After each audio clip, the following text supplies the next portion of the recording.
During their travels across different worlds, the traveller and their twin sibling are suddenly confronted by an unknown entity. A battle ensues, during which the entity seals the sibling away before doing the same to the traveller. In the process, both are stripped of their powers and placed into vats. The traveller recalls eventually awakening into vats after an unknown amount of time. As they wander around Cape Oath, they rescue Paimon, who's drowning in a lake. Grateful, Paimon becomes their travel companion and suggests that they seek out the 7 Archons to help find the traveller's lost sibling. The traveller and Paimon reach Starfell Lake, where the traveller touches their first statue of the 7, which is an Anemo statue. They resonate with the power of Anemo, and then they spot a green dragon heading towards a distant forest. So they pursue the dragon, and once they catch up, they witness a stranger attempting to calm the dragon.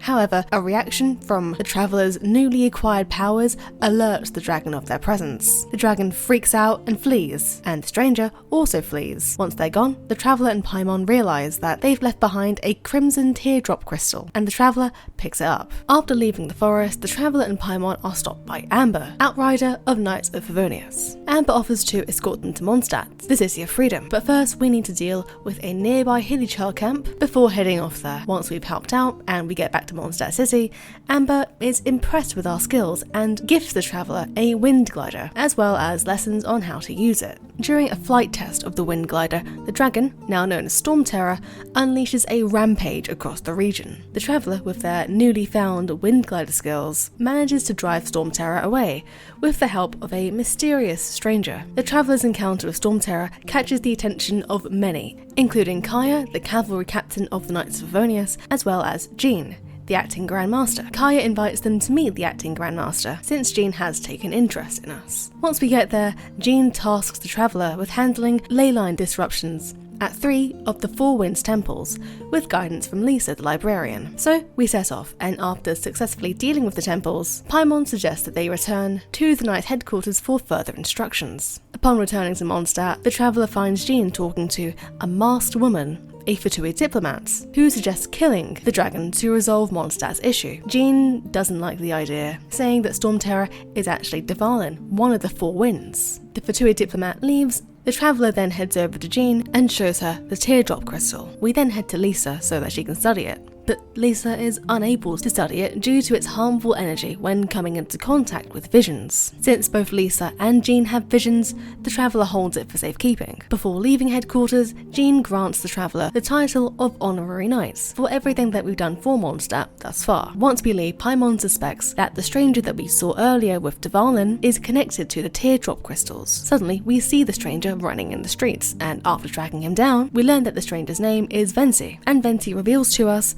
that Dvalin has been corrupted by the Abyss Order, which is why Dvalin is causing such havoc. The traveller shows Venti that we are able to purify the teardrop crystals, and Venti then asks the traveller to meet him at Windrise to help him save Dvalin. Venti's plan is to get the Holy Lyre from the Favonius Cathedral, in order to use its power to restore Dvalin. Venti explains Dvalin's situation to a sister at the cathedral and requests the Holy Lyre. When the sister denies him, and in a last-ditch effort to get the Holy Lyre, Venti reveals himself to be Barbados, the Anemo Archon himself. However, the sister still refuses to give it to him, since she doesn't believe that. Venti then asks us, the traveller, to try requesting the Holy Lyre, since we are the new hotshots of Mondstadt, but the sister also refuses us. So Venti says that we need to sneak in and get it instead. So the traveller eventually sneaks into the cathedral to receive the lyre, but just as they are about to take it, a Fatui Electro-Sisson mage steals it. The guards then spot us, thinking we have stolen the Holy Lyre, and so, alongside Venti,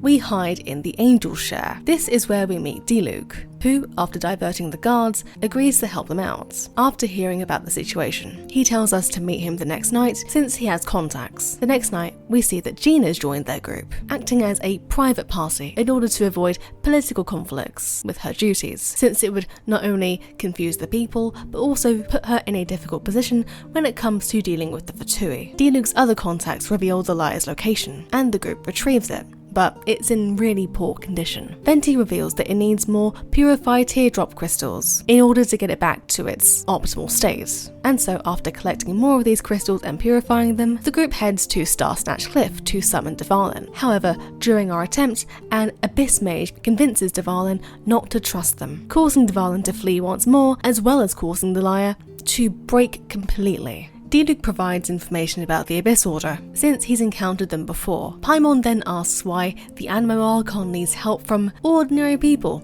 to which Venti explains that he has become the weakest of the seven due to his long absences from Mondstadt. Since he doesn't necessarily rule over his people, he gives them freedom. Diluc then informs everyone that his people have tracked down an Abyss Mage down near the winery. After killing it, they notice that some special energy has been dissipated in the process. Venti then realizes that this energy was severing his connection to Dvalin, and now that they've got kind of more of a grip on things, the group heads to Stormterror's lair, where they dispel a barrier and investigate the ancient ruins. Once they get to the lair and reach the top, the group activates a light actuator. Venti hopes that they can bring Dvalin back to his senses, and so once the traveller reaches Dvalin and purifies him of the Abyss Order's corruption, Dvalin is now free. Venti says that while he doesn't want him listening to the Abyss Order, he also doesn't necessarily want him to obey Venti either, since true freedom cannot be commanded. Upon returning to Mondstadt, the group learns that the Knights of Favonius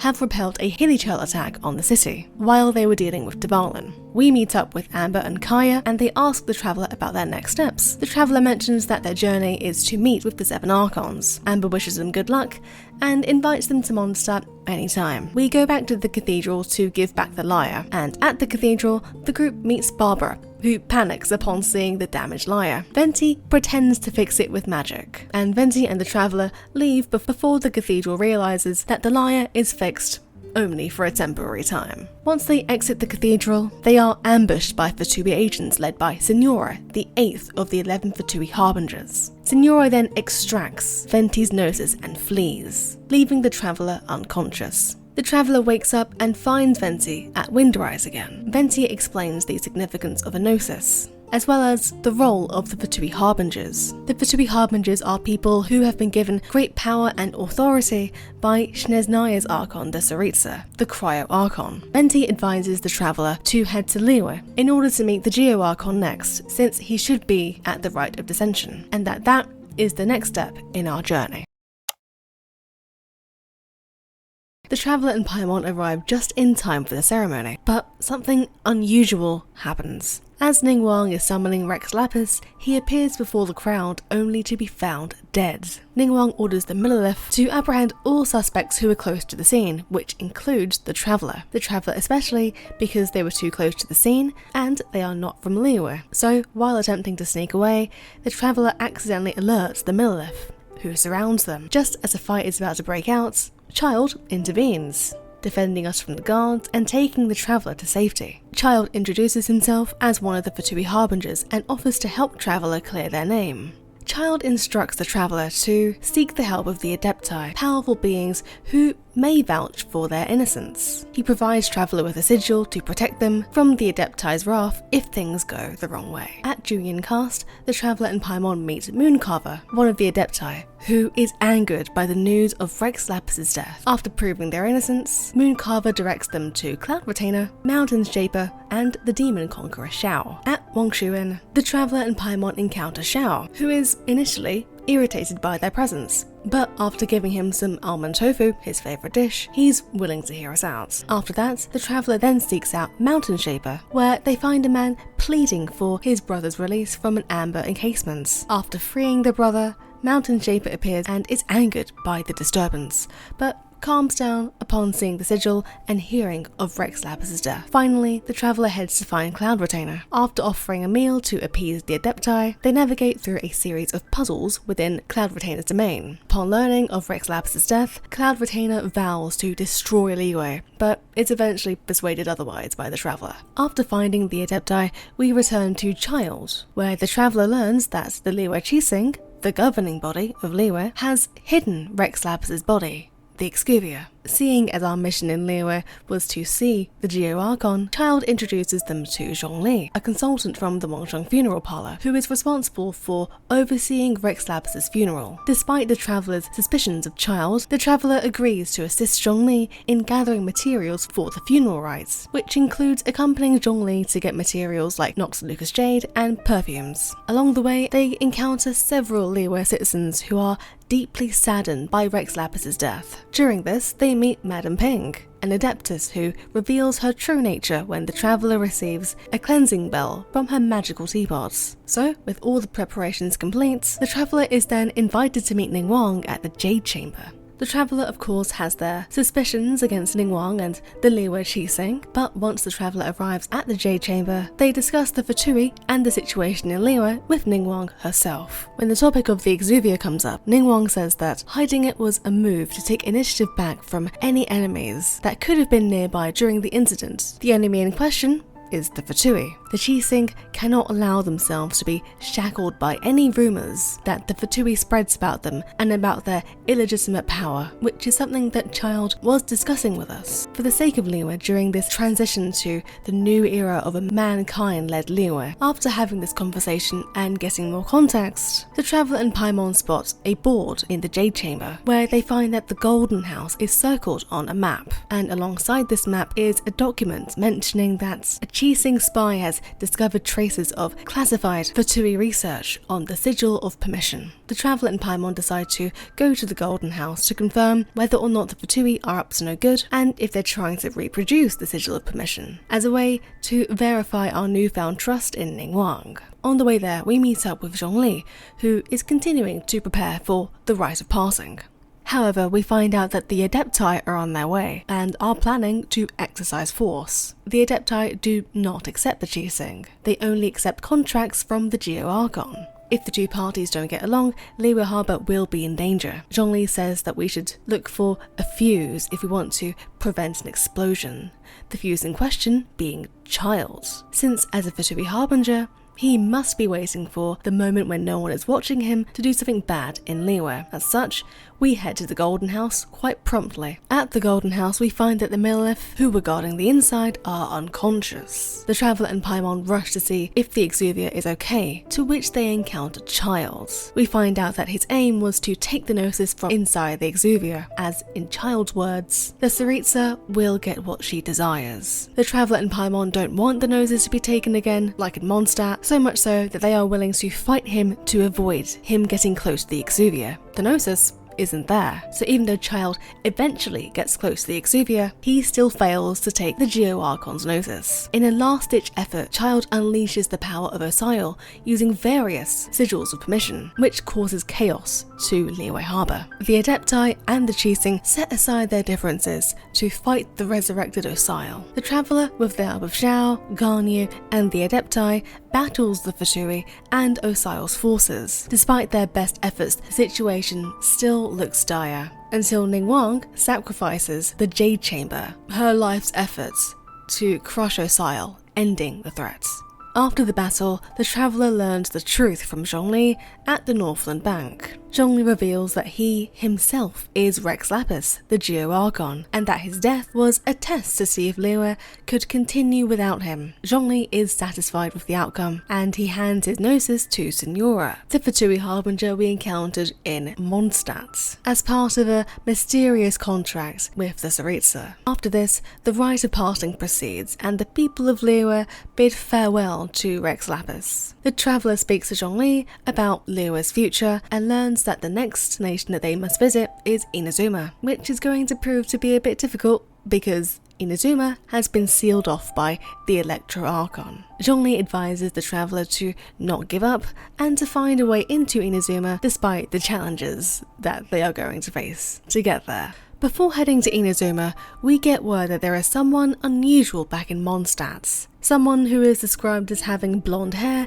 and is dressed in unique clothing. Catherine suggests that they may be able to help us out with finding our sibling. We eventually find him in the Angel Share Tavern. He pays us no mind initially until we tell him that we are a traveller looking for our lost relative. He introduces himself as Dainsleif and is willing to adventure with us as long as we pay him 500 mora and answer 3 questions. Through these questions, we find out that he knows that Venti is an Archon and how Zhongli gave up his Gnosis himself. The last question he asks us is, who means more in the eyes of the Archon? Those with visions or those without them? Once answering these questions, he says that our views is similar to someone that he knows, and he says that he's willing to help us out as long as whatever we ask him to do has something to do with the Abyss Order, since this is something that he completely opposes and despises. He tells us that he's in Mondstadt looking for an Abyss Herald, beings that give orders to Abyss Mages. Since we've been opposed to the Abyss Order in the past, we join him in his quest to find an Abyss Herald. Through adventuring with him, we come to learn that the Abyss Order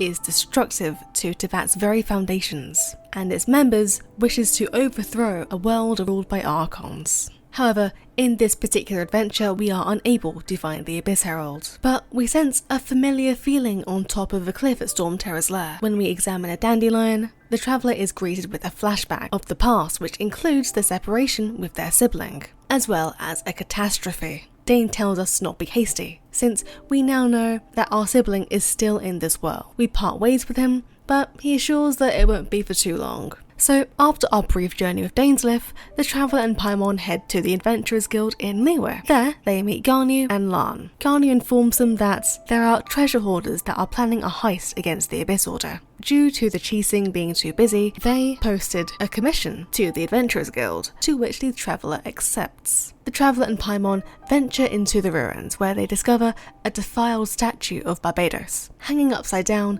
alongside the deceased Grand Thief, which is the main treasure hoarder they were pursuing. The area begins to shake and Paimon urges the traveller to flee. However, they are interrupted by an Abyss Herald who flees after a brief battle with the traveller. Outside of the ruins, the traveller and Paimon encounter Dainsleif, who is surprised to see them. The traveller describes to Dane about the inverted statue and the dead thief, leading Dainsleif to speculate that the statue is connected to the Abyss Order. Dane proposes to pursue the Abyss Order, and they track down several groups around Julian Cast. After defeating them, Dainsleif shares some information about Caribert, to which the traveller reveals that they actually have memory about the fallen nation. Dainsleif explains that Caribert was a nation without Archons. It was a nation where human civilization was rapidly advancing. However, 500 years ago, it was destroyed by the Archons. Dainsleif also reveals that the Ruin Guards were initially called Field Tellers. They were powerful mortal weapons that have wandered aimlessly across Teyvat since Carribert's fall. The traveller explains that they remember a sea of flames in Caribert, and then after that, seeing the being that took their sibling away. We then say that our first memory after coming into this world was being awoken by our sibling from within the meteorites. Our sibling told us that the destruction of Caribert had plunged the whole world into chaos, and that they needed to leave this world called Teyvat. Dainsleif says that the destruction that we witnessed was history from 500 years ago, so the first time we woke up in this world was during that time period. Therefore, it seems our sibling knows this world better than we do, since they woke up first. Shortly after that, that's when we saw the deity that took away our sibling, as they blocked their path from escape.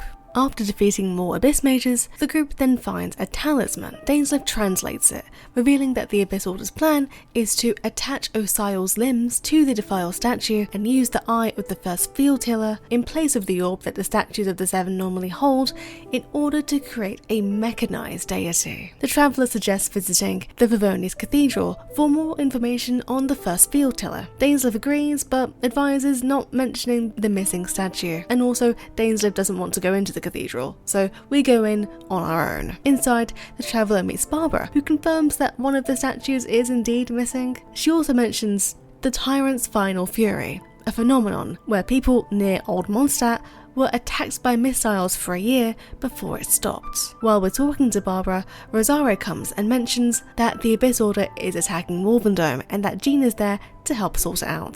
The traveller informs Dainsleif, and they head there to seek more information from Boreas. They find Boreas under attack by the Abyss Herald, who is performing some sort of corruption ritual. The traveller interrupts the ritual, forcing the Herald to flee. After rescuing Boreas, he shares his account of a strange machine entering his territory long ago. He mistook it for a challenge, and he fought and damaged the machine, which led it to flee. The traveller and Paimon tell this story to Dainsleif, who concludes that the first field tiller is connected to the Tyrant's Final Fury. and that the first field tiller is indeed in Mondstadt. They then come to the conclusion that the weird statue in Storm Terror's lair is the Abyss Order's target. At the building in Storm Terror's lair, they find the field tiller. Dainsleif extracts its eye by using his own methods and taking it for himself in order to safekeep it. He then suggests that they destroy the defiled statue in order to mess up the Abyss Order's plans. So, returning to the ruins,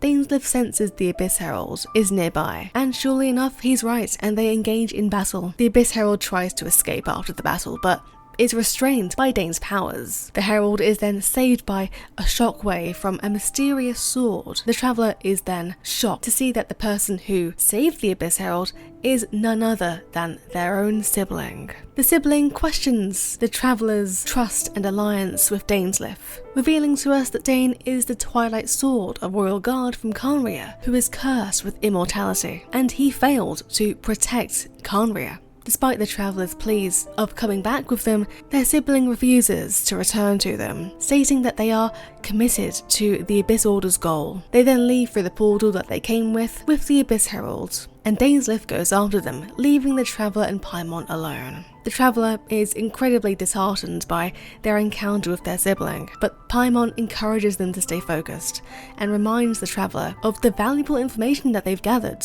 and urges them to prepare for their journey to Inazuma in order to uncover the truth. Once they get back to Liyue, they think of means to reach their next destination, a closed-off Inazuma, and then they remember Atsuko, an Inazuman in Liyue, who may have some information on how to get to Inazuma. Atsuko provides some crucial detail, but warns them of the dangers, which includes treacherous storms and the nation's strict isolationist policies. Despite her warnings, the traveller does remain determined. As such, Atsuko directs them to Beidou, a seasoned sailor who may be able to help them navigate through these dangerous waters. At the Alcor, the traveller meets Beidou and an unknown man named Kazuha. Beidou, after having heard of the traveller's feats from Ningguang, she mistakenly believes that the traveller wants to join the Crux Clash, a visionless martial arts tournament. Upon learning the traveller's true intention to reach Inazuma, Beidou strikes them a deal. If they win the tournament, they get to choose between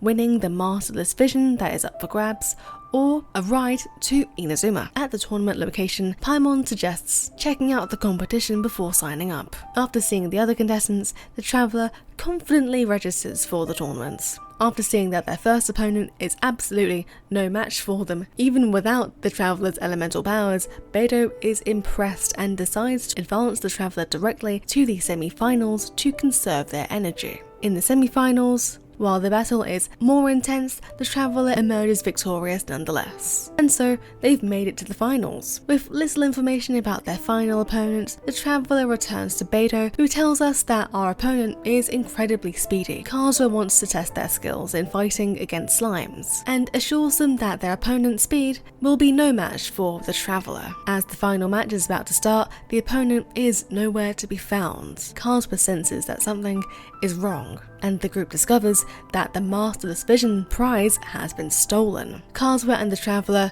track down the culprits, who is a treasure hoarder who feared that he couldn't win the tournament against the traveller. Kazuha allows him to try and awaken the vision. When the treasure hoarder fails, Kazuha asks the traveller to try, but they too are just unable to awaken it. Kazuha shares the backstory as to where this Masterless Vision has come from, which is a tragic story from his friends, a vision bearer who challenged the Raiden Shogun and lost his life in the process. Kazuha fled with his friend's vision, hoping to keep his spirit alive. Since then, Kazuha has searched for someone capable of reawakening the Masterless Vision. After the tournament, they have won by default due to the treasure hoarder's disqualification. Kazuha warns the traveller of the dangers that await for them in Inazuma before the Alcor is ready to set sail. Beidou drops off the traveller and Paimon at Riso, where they are greeted by Toma, her business partner. Since Kazuha is a fugitive of Inazuma, Beidou quickly departs with them. Toma assists the traveller by bypassing the processing centre, which imposes crazy fees on outlanders. Toma then explains to us the harsh conditions under the Sakoku Decree, which traps foreigners in Inazuma, which has led to the creation of the International Trade Association. We find out from the president of the Trade Association, Kirisu, that the Kondo Commission has been exploiting outlanders with completely unfair taxes. The traveller offers to help, which leads them to confront Werner, a vendor from Mondstadt who's been part of a corruption scheme. With Toma's guidance, they expose the scheme to Kirisu and eventually helps to alleviate some of the association's burdens. Toma then reveals his true identity to us as an attendant of the Kamisato clan, where he serves Kamisato Ayaka, who has heard of what the traveller has done during their time in Teyvat so far. Ayaka hopes that the traveller will help them combat the Vision Hunt decree currently going on in Inazuma, which is a decree where vision holders are stripped of their visions, having them placed on a statue. This is the Raiden Shogun's way of upholding her definition of eternity, and it's causing quite a few issues, to say the least, with Inazuma citizens. The traveller, however, is reluctant to help this, since their only mission in Inazuma is to meet the Electro Archon. Toma promises to assist in their quest to meet the Raiden Shogun, and arranges a meeting at Kimura Tea House to get started on this. However, the traveller first needs to leave Rito, which is going to prove to be quite the challenge. The traveller needs a travel permit from the Kanjo Commission in order to leave Rito. At the Hiragi residence, they receive a cryptic nod from a woman, indicating to the traveller and Paimon that they should help this woman. Eventually, they receive a letter from Miss Hiragi, who asks them to deliver a message to Kanjo Kamaji of the Tenryo Commission, as they are secret lovers, and this is their ticket to leaving Rito. Eventually, they arrive at Kimura Tea House, where Toma reveals that leaving Rito was a test to see if the traveller could change the lightning. Toma then takes the traveller to the statue of the omnipresent god, explaining the significance of the confiscated visions. The traveller touches the statue and experiences some sort of strange sensation, but they brush it off for now. Toma's next stop in his tour guide of Inazuma is taking the traveller to meet Kamisato Ayaka. Once we get there, she herself asks us to help combat against the Raiden Shogun's Vision Hunt decree, to which the traveller refuses. Ayaka then sends the traveller to visit 3 individuals who have had their visions confiscated because of the Vision Hunt decree. In Konda village, the traveller and Paimon meet a samurai who has lost his memories after losing his vision. In Inazuma City, they encounter another samurai who forgot all about his noble deeds after his vision was taken away. And finally, the third person they meet is a sword master who lost his sense of purpose when his vision was taken away. With each encounter, the traveller gains a deeper insight into the devastating effects that the Vision Hunt decree has had on people who have been affected by it. At the Grand Narukami Shrine, we meet Yaimiko, who reveals that the Sword Master's madness was caused by the loss of his aspirations due to having his vision taken away. Eventually, once Yaimiko has helped to deal with the swordman, Miko expresses that she has high expectations for the traveller, but that at the moment it is too early for them to meet. With that, the traveller returns to Kamisato Ayaka, and thanks to their newfound insight, they agree to help combat the Vision Hunt decree and confront the Raiden Shogun. With that, the group go to the tea house, as it's a more confidential and quiet location to discuss means such as this. Ayaka discusses the Resistance's actions so far, which includes halting their operation of creating fake visions. After the arrest of the craftsman, Ayaka is determined to get the craftsman back, but she's unable to lead the operation herself, so she entrusts the traveller with the mission to rescue him, directing the traveller to seek help from Yoimiya of Naganohara Fireworks. We find Yoimiya at Naganohara Fireworks, who escapes her vision getting confiscated from her thanks to the craftsman. The traveller tells Yoimiya what's going on, and Yoimiya agrees to help rescue the craftsman. Yoimiya and the traveller then sneak into the police station, where eventually they find the craftsman being tortured by the guard. Kujosara arrives, scolding the soldiers for their brutality. Yoimiya kind of freaks out, and she makes a noise. Kujosara then orders an investigation. Upon hearing the noise, Yoimiya then sets off fireworks, which she set earlier, to distract the guards, allowing the traveller to rescue the craftsman. However, Sarah spots them rescuing the craftsman, but lets them escape, letting the traveller know that the craftsman is in dire need of medical attention, but warns the group that she'll bring him right back to the police station once he's recovered.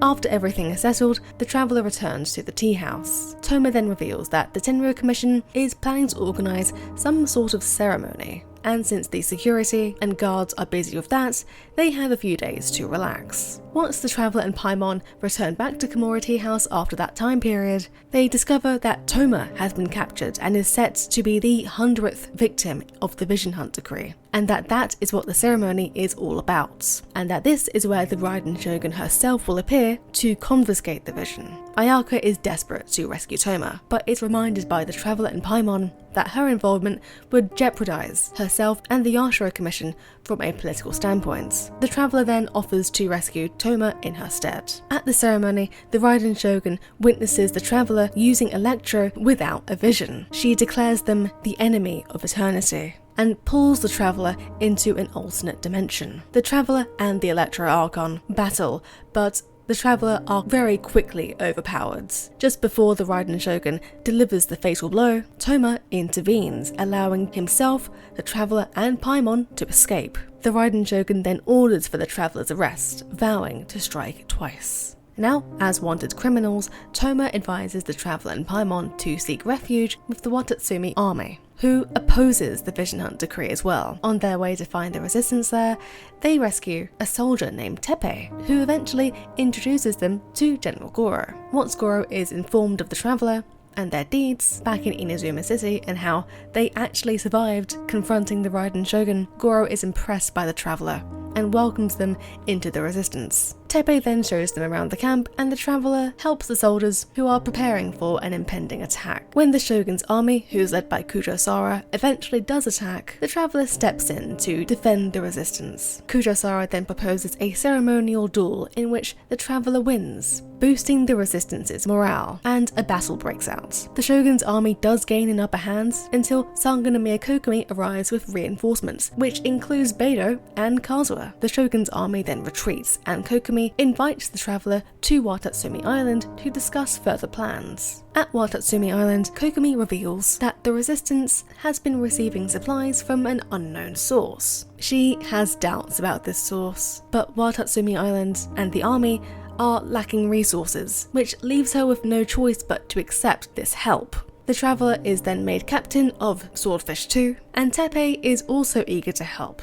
Over time, we witness Teppei improving and getting stronger, but eventually, after a task that the Traveller and Teppei has together, it becomes evidence that Teppei is suffering from the effects of a delusion, and eventually this is where we realise this is what the unknown help and supplies were. They were delusions given to the army by the Fatui, which rapidly ages the army members who have been using it, including Teppei. The Traveller then vows revenge on the Fatui, seeing just how weak Teppei has suddenly become over a very short period of time. The Traveller then uncovers that the delusions were being produced using crystal marrow by the Kanjo Commission, and this is where they confront the Balladeer, a Fatui harbinger, who reveals how Inazuma has fallen for the Fatui schemes. The Traveller asks him why he's been handing out delusions to the resistance, to which the Balladeer says that he's just there to follow orders and that he's not the mastermind behind this. He then says that it's the way of the world and that humans are worthless and that they were always going to die with or without a delusion. But at least with the delusion, they have a chance to at least fulfill their ambitions. He then reveals that the Vision Hunt decree is useful to the Fatui, and that it took a lot of work to make it happen, since generating conflict creates a big market for delusions. The Fatui sees Inazuma as a land of opportunity, and in their eyes, they can break them down from within with very little efforts. The Balladeer starts to rile the Traveller up, calling Teppei incompetent. The factory feeds on the Traveller's growing anger, and it begins to consume us. Before the Traveller becomes completely unconscious, the Traveller is rescued by Yaemiko. The Traveller awakens at the Grand Norikami Shrine. Yaemiko then explains that A is the true Raiden Shogun who resides in the plane of Euthymia, and that the Raiden Shogun, who we saw in Inazuma City, that was about to confiscate Toma's vision, was a puppet shogun who manages Inazuma. Miko believes that the Traveller's encounter with A, back at the plane of Euthymia, can change Inazuma's current fates. To prepare, she subjects the traveller to grueling anti-Raiden Shogun training and devises a plan to turn Kujosara against the Tenryu Commission by exposing her adopted father, Kujo Takayuki, as a traitor for working with the Fatui. With help from Yoimiya and the Shiamatsuban ninja Sayu, the traveller obtains the evidence of Takayuki's betrayal. It becomes clear that the reports to the Shogun from the Tenryu Commission are telling a false story to the Shogun, which is why she seemingly doesn't care about the civil war between the Shogun's army and the Watatsumi resistance, and they're able to find a document that provides just that source of information. Kujosara then confronts her master, and we follow to hear it from his own mouth that the Tenryu Commission has really betrayed the shogunate, to which he says that he has had dealings with the Fatui, and that yes, the report was pinned by his own hands. This is because the diplomats in Shinesnaya promised him a generous reward as long as the Vision Hunt decree was upheld, since he figured that the Kujo clan needed the backing from such a powerful nation. He saw it as upholding the eternity of the Kujo clan. Kujosara feels betrayed, since she's had her doubts about the Vision Hunt decree in the past, but she chose to obey the Shogun because she is extremely loyal to her. But however, this path seems to have been tainted by the Kujo clan's selfish ways. She runs off to tell the Shogun at Tenshukaku, if nothing but to clear her own conscience. Before heading off, we are warned that the Raiden Shogun is currently in a meeting with Signora, who is the true mastermind behind all of this. Sara then rushes off to confront the Raiden Shogun and Signora, and we follow her, because if nothing else, we have a score to settle with Signora anyway. When we get there, Sara is on the floor, and Signora is responsible for it. We then confront Signora, expressing our disapproval of her handing out delusions and trying to seize control of Inazuma, as well as addressing the people she's hurt with the Vision Hunt decree. Signora counters, saying that they were nobodies to begin with and that they'll be forgotten to time anyway. However, they will become the building blocks in the grand realization of upholding eternity. For all that, as well as taking Venti's gnosis and affecting the people of Liyue, we challenge her to a duel before the throne, even if Signora's only doing it to realize the Tsaritsa's dream. The traveller challenges Signora to a duel before the throne and defeats her. The Raiden Shogun executes Signora and lets the traveller go, since they are the winner of the duel. Outside of Tenshukaku, the air is suffocating, and we are disillusioned and severely unsettled by the almightiness of the Raiden Shogun's power. We wonder if Signora's sacrifice was worth it, further wondering why the Harbingers are even collecting all the gnosis. We doubt our abilities in defeating her in combat, as the Musa no Hitotachi is just that powerful.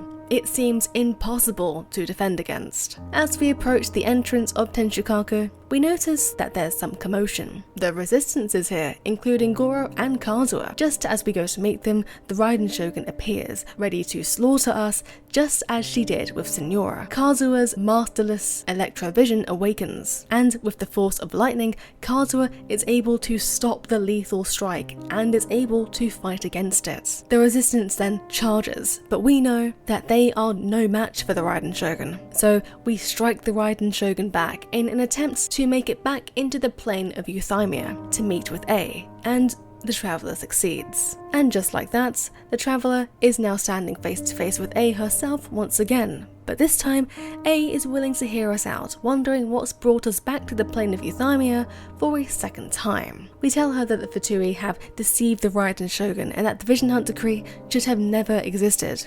But A already knows this. The Vision Hunt decree has her tacit approval because the Fatui's actions thus far don't pose a threat to her version of eternity. When the traveller tells A that it's damaging to the people of Inazuma, A says that individual ambition is inherently incompatible with eternity, and that far too often people have more to lose by chasing their dreams. She said that no one has lost their life because their vision has been taken away, but those who insisted on pursuing their own ambitions have, like Tepe. The Raiden Shogun goes on to say that we possess limitless uncertainty, and that we are the furthest thing from eternity, so she doesn't expect us to understand the meaning behind her actions. The only thing that matters in her eyes is to tread the path of eternity on her people's behalf. The traveller then says that they are not there to debate her ideas, but they are here to demolish them. And so, another battle begins, round 2 with A.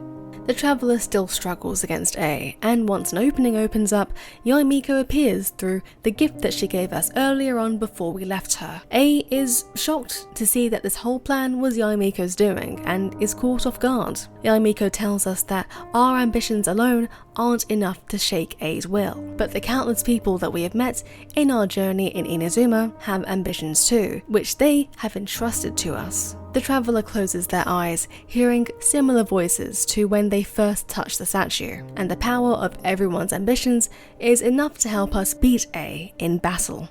After the battle is over, Yae Miko is able to talk some sense into A, saying that she should trust in her people and the notion of progress. A says that both of them know how much loss progress can bring, referring to her sister, the previous Electro Archon, who ruled Inazuma alongside A, who died in battle in Khaenri'ah. A says that she's seen a nation stride forward, Khaenri'ah, and lost everything to the heavenly principles. A's mindset is that perhaps if time stood still, the lightning's glow would never fade.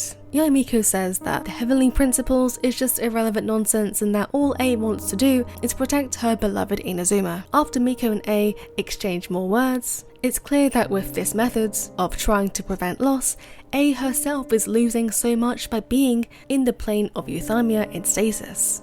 And that being there is also a form of erosion. Eventually, A has a change of heart and the Vision Hunt decree is lifted. After the confrontation with A, the traveller learns from Yae Miko that the Futui's plans have been foiled, but Yae Miko reveals that she gave the Electro Noses to the Balladeer in exchange for saving the traveller. As a token of gratitude for everything the traveller has done for Inazuma, Miko offers to answer the traveller's questions, revealing crucial information about the Futui and hinting the challenges that await them in Sumeru, the next nation that they should go to. On their way to Sumeru, the traveller and Paimon take on a commission from a miner concerned about unusual hilichurl activity in the chasm. Suspecting this is the involvement of the Abyss Order, they descend into the depths of the underground mines. There, they stumble across an inverted city, which eerily reminds them of the defiled statue that they had encountered before. Suddenly, Dain appears from a portal, explaining that he was pursuing an Abyss Herald but was separated from it. The traveller is curious about Dainsleif's background and asks Dain about the hints that their sibling had dropped during their last encounter with them. Dain reveals that he was once the captain of Khaenri'ah's royal guard, known as the Twilight Sword 500 years ago. The traveller's sibling was his companion during their quest to uncover their destinies, though they were ultimately separated before reaching their goal. Dain quickly shifts the conversation back to the Abyss Order, suspecting that they have plans in the chasm, and so we venture together deeper into the area to investigate further. As they explore, Dain theorizes that the hilichurls have come to the chasm to spend their final days in it, as they're drawn to a mysterious force that seems to ease the curse of immortality affecting the people of Khaenri'ah, aka the hilichurls. Before they can delve further into this mystery, they are attacked by 2 Black Serpent Knights, who are actually former subordinates of Dain who have lost their minds to this curse. However, one of the knights suddenly and unexpectedly refrains from attacking and just stares at Dainsleif before retreating. The group wonders if the knight actually recognised Dainsleif, which is something that Dain once thought to be impossible. The trio then reaches the inverted city, and Dain speculates that the city likely predates Khaenri'ah itself. The group battles more Black Serpent Knights and discovers that these knights were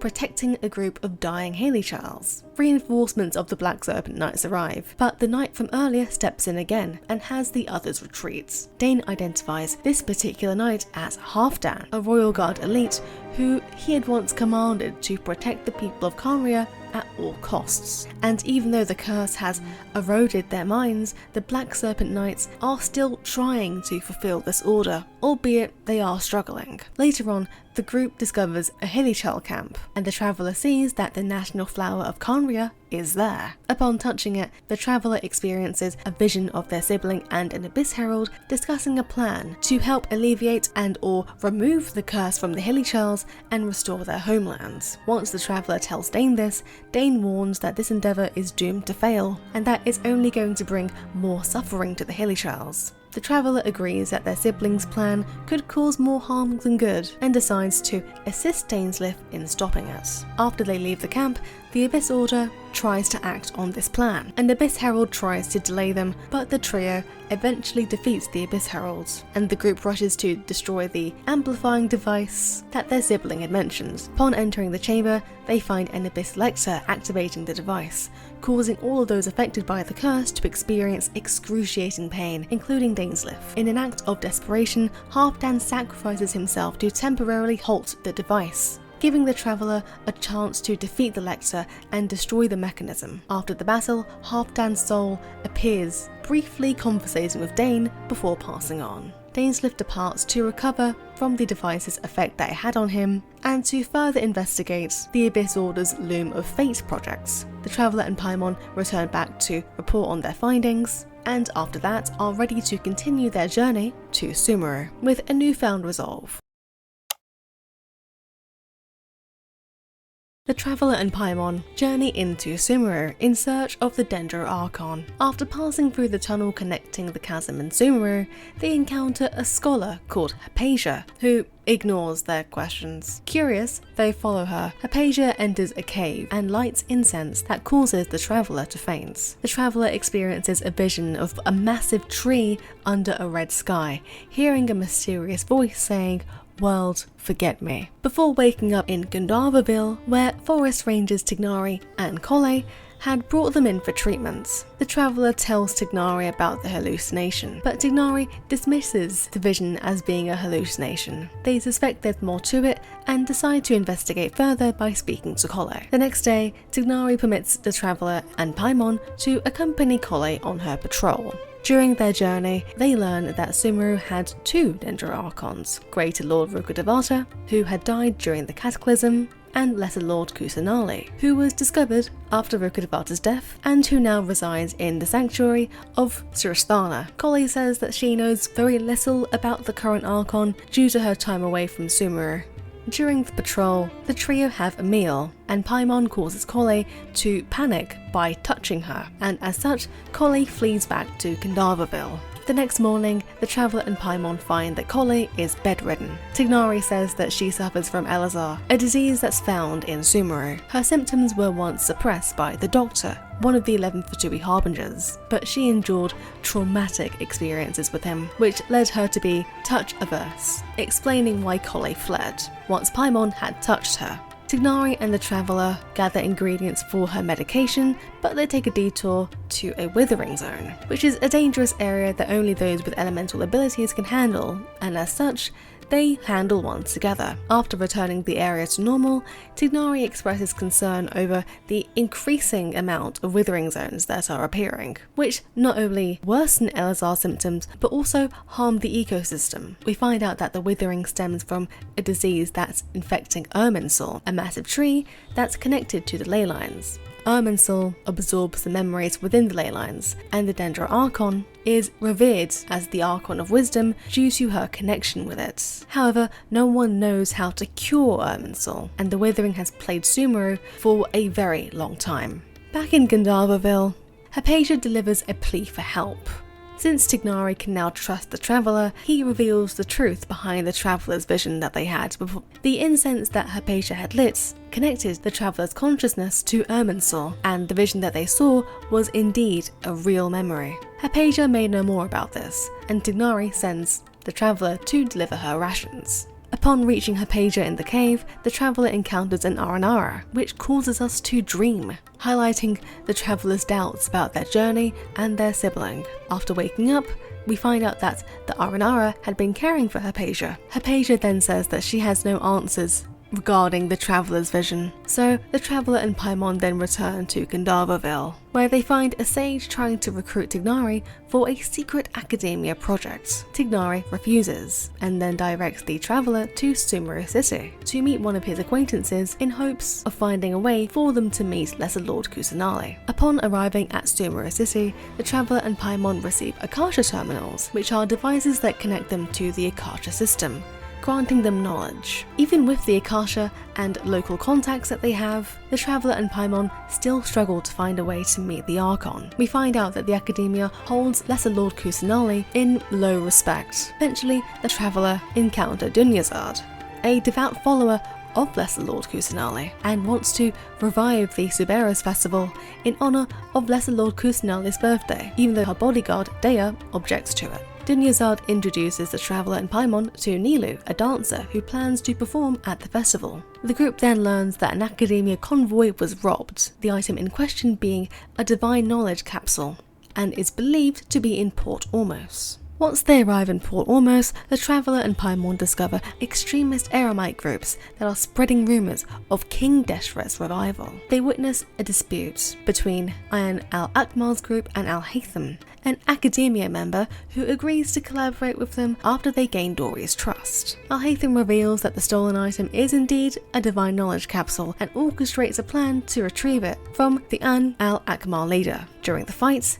the leader goes berserk after using the capsule, and Al-Haytham severs his connection from the Akasha terminal. As the leader is taken away, he mutters the same words from the Traveller's earlier vision.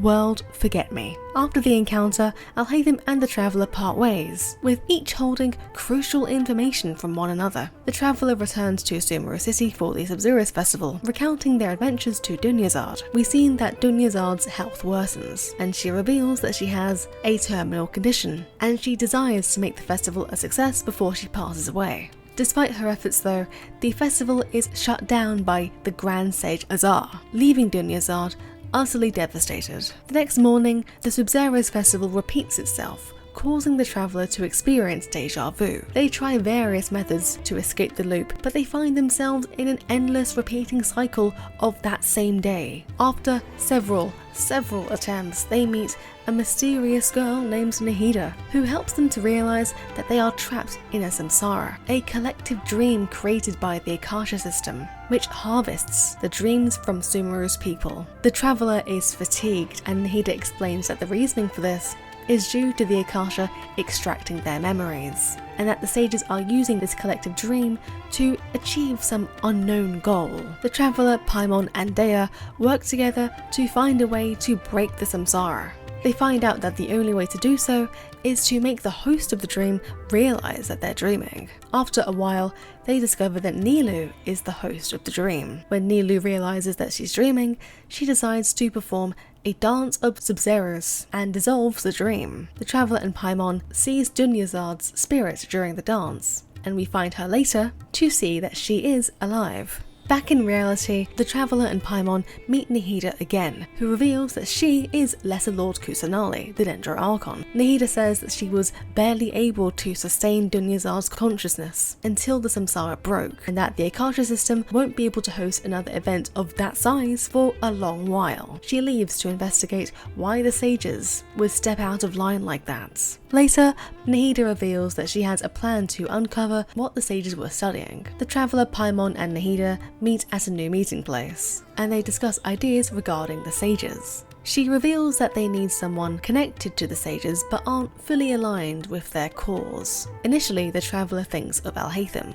but Nahida has already chosen someone else, a subordinate of Azar. She's from the deserts and is troubled by her guilt over the sages' questionable actions and her inability to help her people. Nahida thinks that if they can make her confront her guilt, that she could become an inside informant for them. Nahida takes the Traveller to the marketplace. Using her powers, Nahida allows the Traveller to possess 3 individuals in the marketplace in order to convince their hopefully new inside informants that they are followers of King Deshret's. During the conversation, they learn that King Deshret's supposed resurrection is a misinformation campaign that's being spread by the Academia. Eventually, the plan works and the subordinate is able to admit her guilt and promise to help. The subordinate also mentions that an outcast had recently returned to the city, which had made the sages uneasy. She's concerned that the Academia might be monitoring her, and she advises us to pick up the documents at the Academia entrance the next night. When the time comes, the Traveller and Nahida notice that the streets are unusually quiet, which raises their suspicions. At the entrance,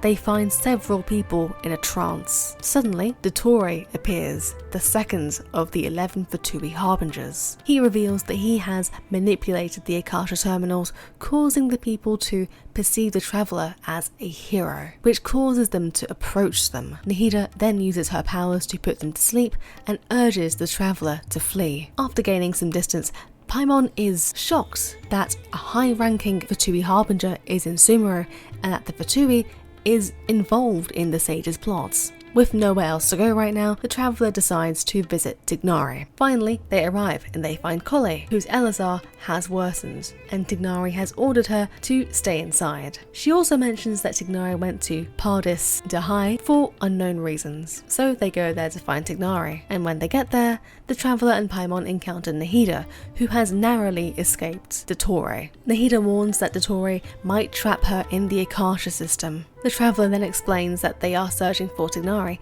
and Nahida offers them to help. They find Hypatia in the greenhouse, who says that she has reached a vision, and offers to share her vision with the traveller, who accepts. Hypatia's vision turns out to be a memory of Scaramouche, and the traveller and Paimon realise that she has gone mad. Hypatia also comes to this realisation and walks away. Nahida then senses danger and leads the group outside, where they are attacked by the Core of 30. While fending off the attackers, Nahida is stabbed, but she manages to touch the traveller, causing them to switch bodies. The traveller, now in Nahida's body, finds themselves in the sanctuary of Surasthana, and they witness Scaramouche being transformed into a deity. When they eventually return to their own body, they are fleeing with Tignari. They find out that Nahida had been captured by the doctor, as she said, leaving her trapped in the sanctuary with no way to control bodies remotely anymore. The traveller relays Nahida's last message to them, which is, even in a moonless night, a shower of starlight can still drown out illusions and lies. The traveller is able to decode this message, realising that starlight is in reference to eremites, and the traveller then realises that Nahida wants them to seek out the desert folk. Tignari advises the traveller to head to Caravan Rebats to reach the desert, while he stays behind to help Hypatia. When they arrive at Caravan Rebats, the traveller and Paimon are discussing the Wall of Samiel, when Alhaitham suddenly appears and leads them to safety from eremites that are pursuing them. Alhaitham is still studying the Divine Knowledge Capsule, but offers to accompany them to Aru Village. In Aru Village, the traveller senses someone about to attack and parries the first strike, and eventually we are in a standoff with Cyno, the General Mahamatra. Cyno demands the Divine Knowledge Capsule, but Alhaitham questions his presence in the desert. Dea also arrives attempting to mediate, but Alhaitham and Cyno are determined to fight. Suddenly, there's a sandstorm which forces the group into a hut, where they are greeted by Candace. Candace introduces herself and warns them not to cause any trouble in the village again. Cyno explains that he has exiled himself after noticing missing data submitted by Azar, but was denied further investigation. Alhaitham reveals that he was tasked with tracking the traveller, but found the sages suspicious and did not accept. Dea explains that her return to the village was out of boredom. We then find out that the village keepers, who are exiled scholars of the academia, have recently gone missing. Cyno suggests that the group searches for leads on their disappearance. Later on, the group confronts a villager, Shani, who says that she's been hearing screams at night. So, after investigating the surrounding area, Cyno overhears a conversation about King Deshret's resurrection. They find out that the radicals have been lured by a masked man who claims to be King Deshret's envoy. They discover an abandoned Elazar hospital and decide to explore it. Inside, they find a village keeper and realise that they may have been too late to prevent further harm. Alhaitham then explains that the Academia's misinformation campaign had spurred the radicals into action, unknowingly aiding their plan to create a new deity. Back at the village, Cyno is furious to learn that Alhaitham is the Academia's mole. Alhaitham explains that the sages used the Akasha to predict Cyno's movements, leading them to avoid him, since the sages knew of his conviction, and that Cyno's conviction was a threat to them. Because of this, the sages needed to monitor him at all times, which is how the Academia were aware of Cyno's plans. The group then realises that these perpetrators must have fled to the deserts, since that's where they would go if they were trying to avoid Cyno, and so they set off to pursue them. At the desert, they soon discover the radicals, who are led by Rahman. Since Daya is an Aramite, they confront her and are reluctant to cooperate. Daya offers her arm as a sign of good faith, and while Rahman initially accepts to chop it off, he changes his mind, believing that there's no point in hurting his own kin. He allows the group to leave, but demands a fight the next day to settle the score, and Daya accepts. So the next day the group heads out to meet Rahman and his group. However, when they reach them, they see that only one of the village keepers are with them. Rahman says that this is a one-on-one exchange since he didn't trust the honesty of Daya's friends. Daya is furious and immediately charges and overwhelms the group. It's during this confrontation that an earthquake suddenly occurs, but the village keeper suddenly glows and protects the entire group with a barrier as the sands swallow them. They find themselves in the ruins that belong to King Dashret. They find a transcript and Rahman is shocked to learn the truth. The transcript describes that King Dashret introduced forbidden knowledge, which caused his people to go mad. In order to save the people, Greater Lord Rukkhadevata used her own powers to give the people life. King Dashret sacrificed himself to prevent the knowledge from returning, and Rukkhadevata was reverted into a small child. Rahman realizes that the Academia's plan could cause harm to the entire desert and agrees to help the group to stop the sages. The next day begins with the Traveler and Paimon meeting Candace, who urges them to stay cautious. They then join Alhaitham, Cyno and Daya to discuss their next steps. Alhaitham's strategy revolves around taking action of the upcoming Niagarbahar Day for the Academia. They then catch up with Alhaitham, who has just finished speaking with Rahman, and continues his preparations before heading into Rahman's base. Paimon notices some canned knowledge capsules, but Alhaitham reassures Paimon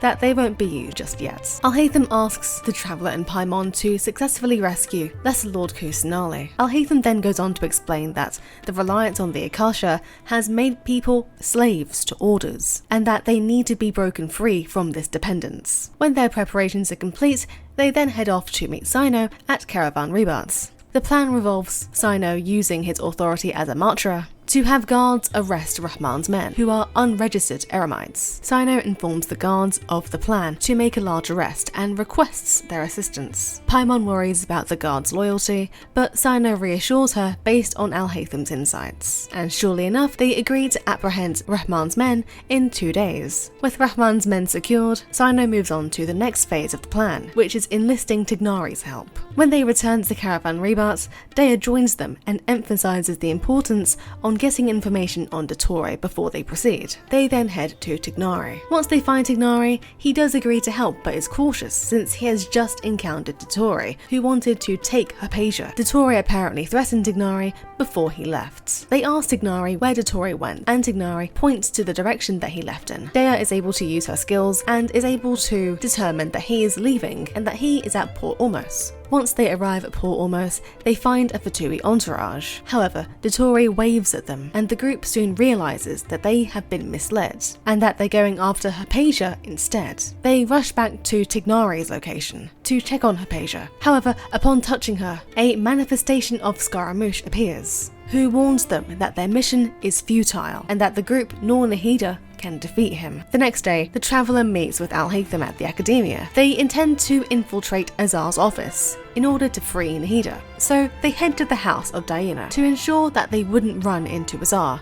However, they do run into Azar. Azar then takes them to his office. The Traveler tries to warn Azar of the Fatui's motives, but he's only interested in their new deity. Alhaitham then feigns betrayal, giving him information on the Traveler. Then, in a fit of rage, Alhaitham drops the Divine Knowledge capsule and lunges at Azar. He misses, but he knocks over something before he is apprehended and exiled to Aru village. The Traveler and Paimon are then locked up. In their confinement, the Traveler is able to connect with Nahida's consciousness and awakens her. With Nahida awake, the next phase of the plan can begin. Outside, Nilou is able to distract the Academia guards with a dance, which allows Daya and the Emirites to engage in battle, luring the guards into the Grand Bazaar. Azar is confused by the lack of guards and checks the Akasha, only to find out that Nahida has escaped. He rushes to the sanctuary of Surasthana, where Cyno confronts him, who demands that he pleads guilty to the Archon herself. Meanwhile, Dea is able to free the traveller from their confinement and tells them that the plan was a success. After this,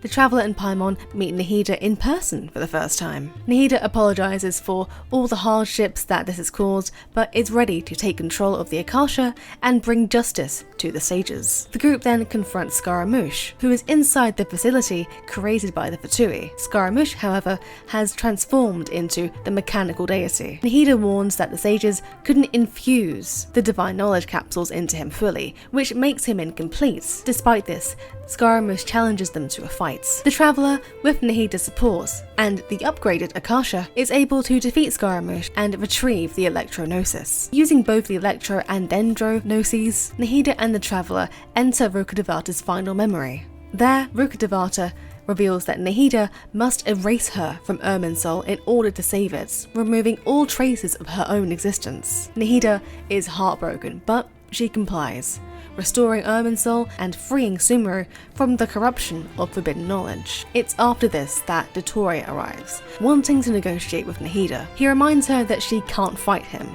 and while Nahida agrees with this, she threatens to destroy the Electro-Gnosis, which could potentially awaken Celestia. Dottore agrees to destroy his other segments in exchange for the Electro-Gnosis and offers information about the skies of Tibet being fake for the Dendro-Gnosis. Nahida agrees, since having A's Gnosis would bring disaster to Sumeru, and that her own Dendro-Gnosis now has no use because the Akasha is going to get shut down. Eventually, the traveller wakes up in Gandharvaville, where Cyno has brought them to recover after their battle. They learn that Azar and the other sages would be spending the rest of their lives in Avidya Forest to cultivate wisdom as punishments. The traveller then returns to the Grand Bazaar, where they find their friends preparing for a celebratory feast. Everyone has forgotten about Rukkhadevata, and everyone now believes that Nahida has always been the Dendro Archon, as opposed to before, where Rukkhadevata was highly valued and Nahida was not. The traveller decides to keep Rukkhadevata's memory a secret to honour this. The next day, the traveller meets Nahida at the sanctuary of Surasthana. She answers their questions about their next destination, Fontaine, and reveals that the traveller's sibling was recorded in Irminsul as appearing in Khaenri'ah after the cataclysm. The information about their journey is vague, and Nahida suspects that someone is withholding the truth. She promises to continue helping them in their quest, hinting that she may visit them in their dreams. While wandering through Port Ormuz, the traveller and Paimon encounter Masaru, who hands them a letter from a crafty fellow who found a loophole to make sure that the letter was delivered. The letter turned out to be from Kaya. Upon arrival, they find Kaya enjoying some drinks. Paimon wonders why Kaya isn't back in Mondstadt, considering that he is the cavalry captain of the Knights of Favonius, and is concerned that Jean might be upset. Kaya then explains that he's in Sumeru to scout out its alcohol industry, interested in the ones that are made with spices. Noticing that Kaya is alone, the traveller questions him, leading Kaya to reveal that he has been to Sumeru before, but the memories that he has are painful. He shares that when he was younger, he overheard his father discussing sending merchants to Sumeru. Curious about Khaenri'ah, which lies beneath Sumeru, Kaya went away with the merchants, only to be caught and being brought back to Mondstadt. Kaya admits that he knows very little about Khaenri'ah beyond what he's read, and reflects on whether his father wanted him to live a happy life in Mondstadt rather than dwell on Khaenri'ah. Just as Kaya mentions his last name, Alberic, Dainsleif appears and questions him about it. Dainsleif then reveals something crazy. Khaenri'ah's ancestors, the Alberics, founded the Abyss Order. Kaya is taken aback, but quickly realizes Dain as a pure-blooded Khaenri'an. Paimon then questions Kaya, asking if he's working for the Abyss Order, but he evades the question because that conversation is too serious to have right now. Kaya then leaves, saying that he has a business meeting with a spice merchant. Once Kaya leaves, Dain remarks that he doesn't know Kaya all too well, but he doubts that he himself has connection to the Abyss Order. Then the topic of why Dain is in Sumeru comes up, to which Dain explains that while he was recovering, he recalled the Loom of Fate's operation. We decide to accompany him in that journey. Eventually the group arrive at a small farming field that feels similar to Dainsleif. As they explore it, Dain senses that no one's been around it for years. They then explore the area, including a nearby hut, but they find no significant leads. Dain then hears something outside, and then they discover a group of slimes. After defeating the slimes, Dain decides to investigate some nearby ley lines alone, thinking that there's something that's attracting the monsters. The Traveller and Paimon then set up camp for the night, during which the Traveller shares memories of their sibling with Paimon before falling asleep. The next morning, the Traveller awakens to find Dain greeting them. The Traveller had been dreaming of their sibling, and Dain senses this because there are tears on the Traveller's face. He then leads us to fully wake up on our own terms. Once the Traveller does, there is noise coming from the hut. They investigate it, and they encounter a man who scolds them for intruding. The Traveller then asks this man about Paimon, since Paimon wasn't with them when they woke up, and they learn that she had left for the forest. The man introduces himself as Ide, and while he's initially hostile to us, he realizes that we are not forest rangers nor from the academia, and lets the Traveller go into the hut. There they find a wounded Hilichurl, to which Ide reveals that this Hilichurl is his son, Caribert. He explains that Caribert is his illegitimate son, born from a relationship with a woman from Mondstadt. Pure-blooded Conrians were cursed with immortality, while others were turned into Hilichurls because they are considered the lesser sinners. Ide is desperate to help his son, working on a remedy for him, and asks the Traveller in gathering ingredients. Eventually they manage to prepare a potion, but it fails to cure Caribert, leaving Ide devastated. Ide is determined to find a cure, and he sends the Traveller to fetch water to grow more of the strange mushrooms that were used in the remedy. They prepare another dose of the medicine at the Statue of the Seven, but Ide notices that Caribert is leaving the hut, and they chase after him. The chase leads them to an unknown sanctuary, where they encounter Hilichurls praying, as well as a strange being from the abyss. Even Ide is awed by its power, and begins to pray to a mysterious voice that calls itself a sinner. The Traveller insists that they leave and return to Ide's home, since Ide's new devotion to the sinner is pretty disturbing. There, they give Caribert another dose, and he regains consciousness, but is horrified by his Hilichurl appearance. Ide tells him that they are in a fairy tale and forbids him from moving his mask. Ide believes that the voice coming from the sanctuary saved his son, and he returns to pray, even though the Traveller warns him not to. The Traveller fears for Ide's safety, and they return to the sanctuary. However, when they arrive, the statue and the Hilichurls are gone. Ide returns home, and he believes that they will encounter that strange deity again. Upon arrival, they find Caribert missing and a broken mirror on the floor. Ide fears that Caribert saw his reflection, and him and the Traveller frantically start searching for him. They eventually find him imbued with abyssal power. Caribert then removes his mask, which renders the Traveller unconscious. When the Traveller regains consciousness, Ide reveals himself as Lothar Alberite, addressing the Traveller as his prince or princess, depending on which one you chose. The Traveller sees themselves as their sibling in a mirror, before falling unconscious again, hearing Clothar declare his intent to use the Abyss to fight the Archons. When the Traveller awakens, Dain and Paimon are with them. Dain explains that the Abyss have tampered with the ley lines, but he fixed them. The Traveller explains what they just saw, and upon digging the field, they find the remains of who they believe to be Clothar, since he had disappeared 100 years after founding the Abyss Order. And they also find a woman. Dain says to the Traveller that they must part ways for now, as he suspects that the sinner that they have encountered will need some time to confirm their identity.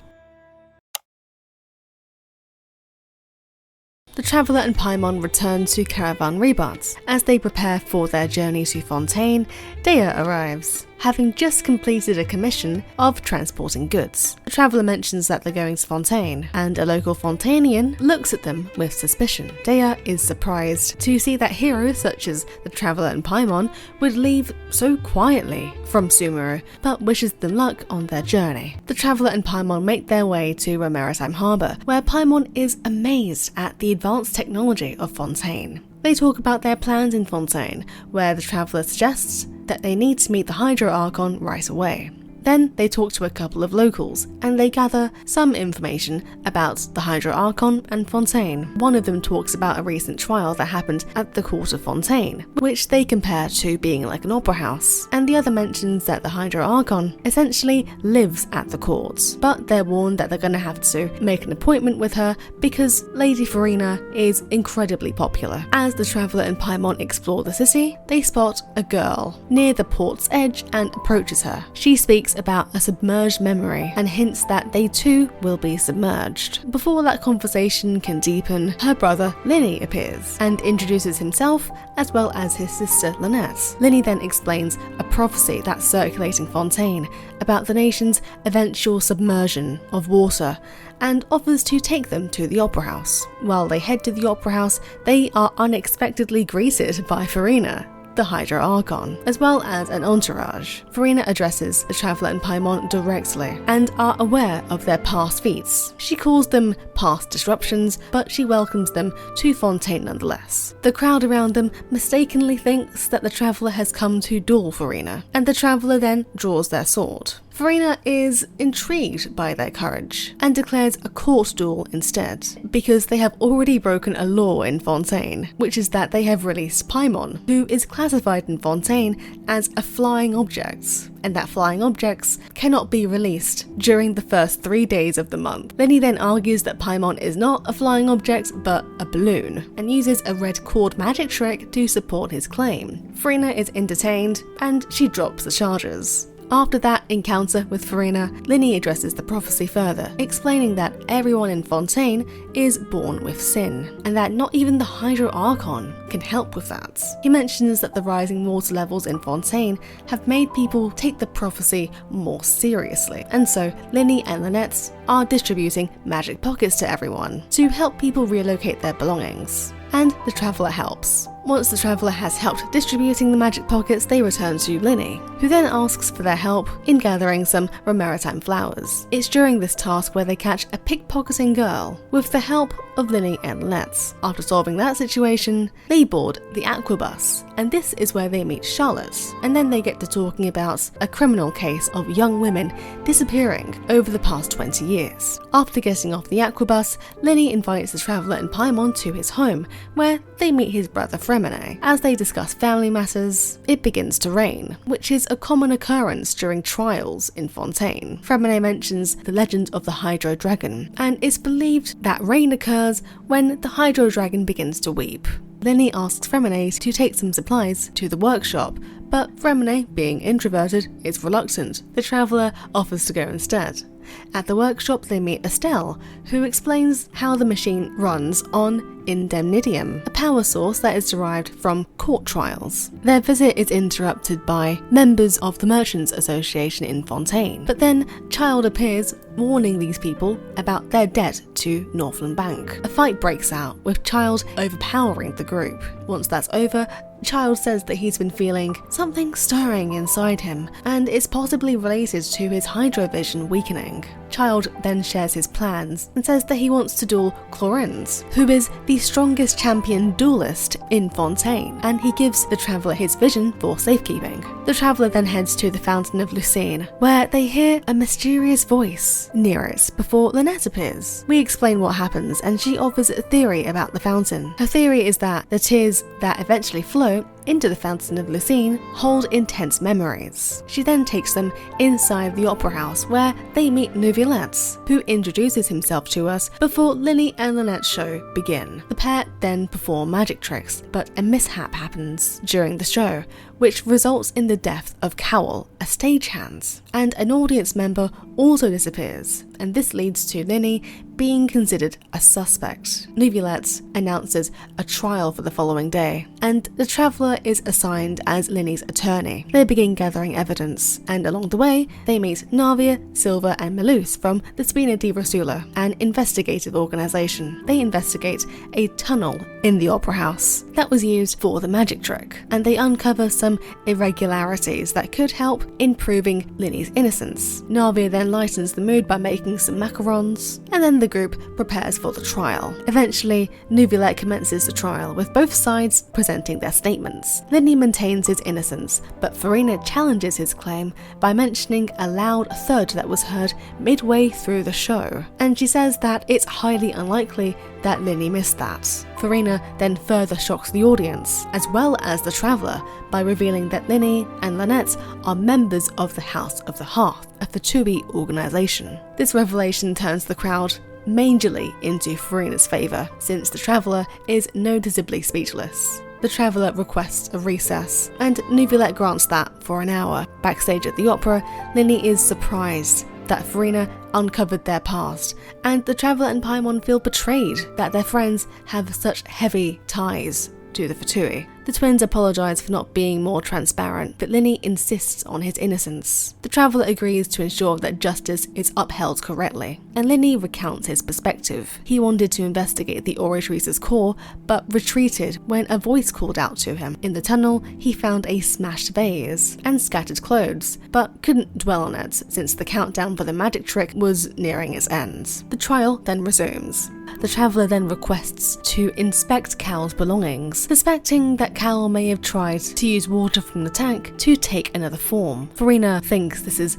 absurd, but Neuvillette agrees. It is revealed that Cal's bag contained tubes labelled as water from the primordial sea, and that Cal belonged to an organisation selling illegal drugs. Navia abruptly leaves, realising something crucial. This new evidence shifts the scales back into Lyney's favour, and Furina then begins to worry that she has wrongly accused him. It is then brought to the trial's attention that the same water is also in Lyney's belongings. Before the sentencing can begin, Navia bursts in with new evidence, revealing a box, and asks Lyney to repeat a trick. Lyney snaps his fingers and the missing woman from the audience appears, confessing to the crime. She reveals herself as Liliane, not Halsey, which is the name she gave before, and admits to being the thief that the traveller and Lyney had been chasing from the harbour. The scales tip is now entirely in Lyney's favour, leaving Furina shocked and utterly speechless. Neuvillette puts the information into the Oratrice, which declares Lyney and Lynette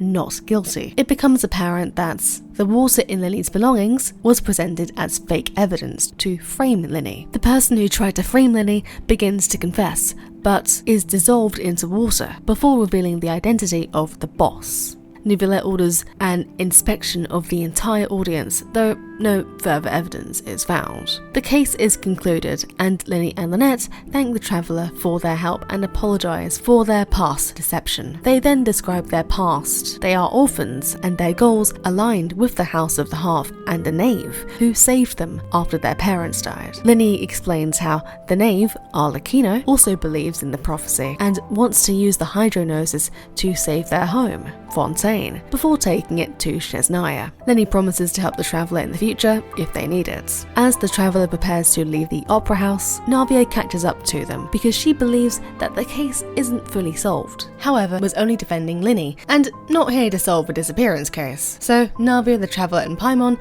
decide to have a farewell meal at Hotel de Bord. So she proposes to visit Furina while she's on break, since Furina is probably embarrassed after losing the trial. At the Fountain of Lucine, the traveller hears a voice calling for Varchet and then blacks out. They then awaken inside the fountain with an Oceanid. The Oceanid reveals that it was once human and warns the traveller not to seek out Varchet. The traveller then returns to the real world to find Navia and her group fighting some clockwork mecha. Chlorinde is also there and she helps defeating the mecha. Navia explains that the traveller had actually drank some Fonsa that was spiked with water from the primordial sea. The traveller tells Navia about this Oceanid encounter, which gives them a new lead. The group then decides to head to the Cour de Fontaine sewers, where Navia then reflects on her father's death. She reveals to us that 3 years ago, her father Callus was accused of murder, but chose to duel Chlorinde to maintain his honour, but he died during this. Navia believes that the disappearance case is tied to his death, and Navia is committed to uncovering the truth. And so the following day, Navia, the traveller, and Paimon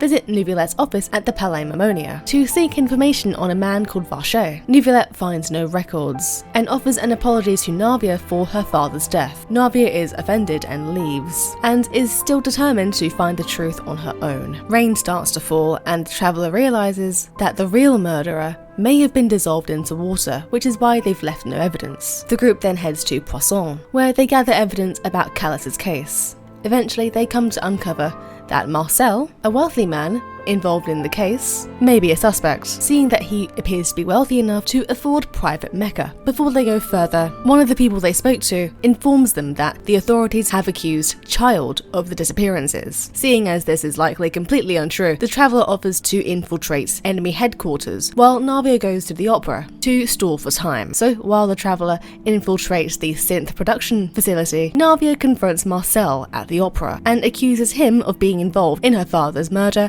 as well as the disappearances. Marcel does try to defend himself, but Navia then reveals evidence which links him to Vache. Back at the facility, the traveller finds a notebook with Marcel's name in it, which proves crucial evidence. And so they return to the opera house, where the traveller presents this evidence to Neuvillette, then blames the system for his actions and drinks primordial water. Neuvillette declares Child innocent, but because he must uphold court rules, he puts the information into the oratrice, but the oratrice unexpectedly returns a guilty verdict to Child. Child then attempts to escape, but Neuvillette subdues him. After the traveller leaves the opera, Marcel asks to go to the fountain, where he hears a voice. Marcel meets the Oceanids. The collective consciousness of women that Marcel has dissolved drowns him, and in the real world, his death is ruled as a panic attack. A few days later, the traveller and Paimon meet Navia, who is holding a memorial for her father, since his honour has now been restored. At his grave, Neuvillette appears, and he explains why he allowed the duel between Callas and Clorenne to happen, saying how without Callas' sacrifice, the case would have never been solved. He also promises to continue investigating Child's case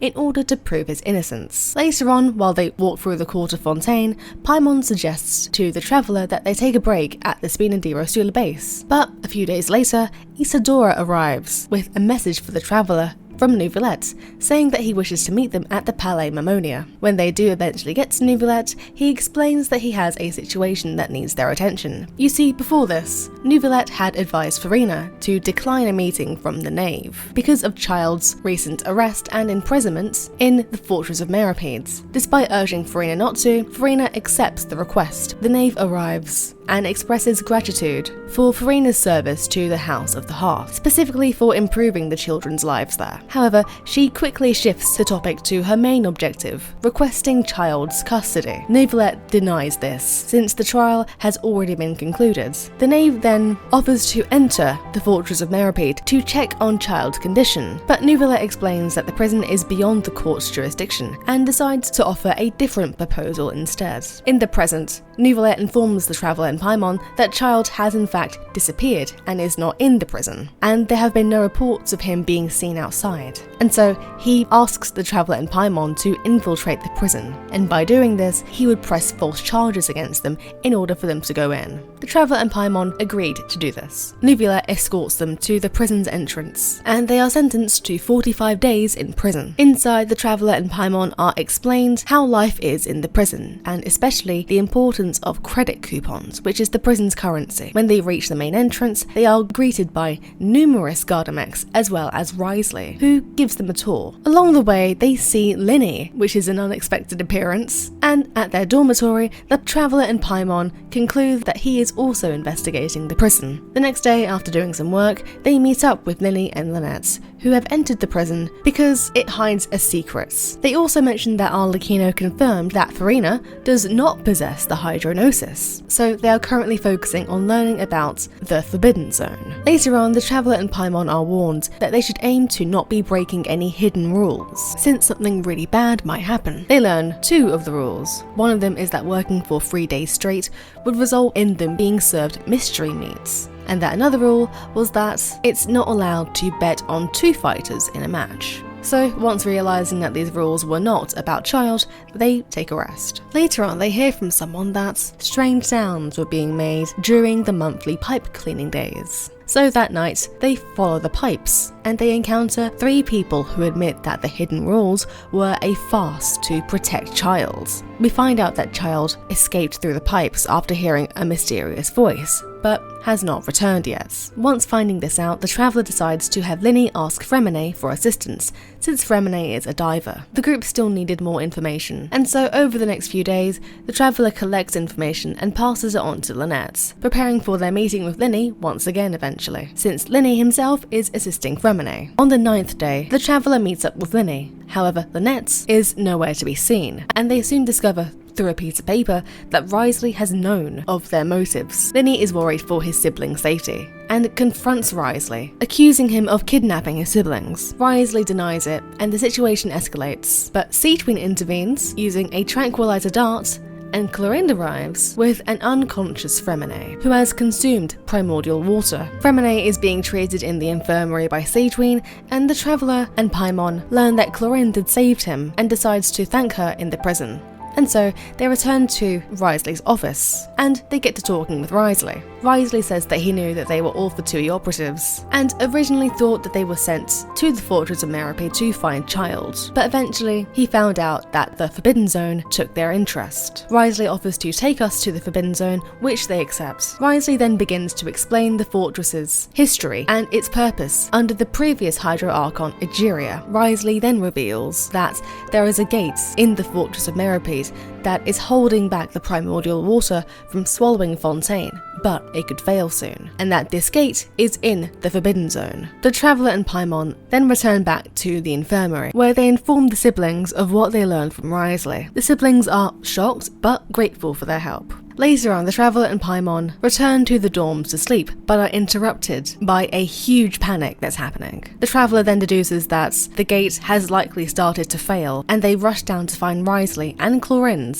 trying to keep the gate shut. Wriothesley instructs the Traveller to get Neuvillette for assistance, and so once the Traveller finds Neuvillette outside of the prison and tells Neuvillette what's going on, Neuvillette asks them to watch over Furina, who is going to be having a meeting with the Knave. During the meeting, Paimon and the Knave notice that their cups are shaking, which is signaling the prophecy's next stage. She accuses Furina of not doing anything to help the prophecy. Back in the prison, Neuvillette uses his powers to push back the waters and reseal the gates. After the meeting, Arlecchino talks to the Traveller and shares her thoughts on Furina as well as her suspicions on Neuvillette. She reveals to us that she once attempted to take the hydronosis from Furina, but discovered that Furina did not have it and that she was actually under a curse. Arlecchino left Furina unharmed, but traumatized because she did try to assassinate Furina, and then began to suspect that Neuvillette might be the true Hydro Archon. Neuvillette then arrives, confirming the Traveller's suspicion that he is the Hydro Sovereign. Not an Archon, but still a very important figure. Neuvillette then shares the history of the Seven Sovereigns, and explains that the prophecy cannot be stopped unless the Hydro Archon returns his authority. The Traveller and Paimon then return to the fortress, which is now stable after Neuvillette's intervention. The Traveller and Paimon then fall asleep. Meanwhile, in the depths of the primordial sea,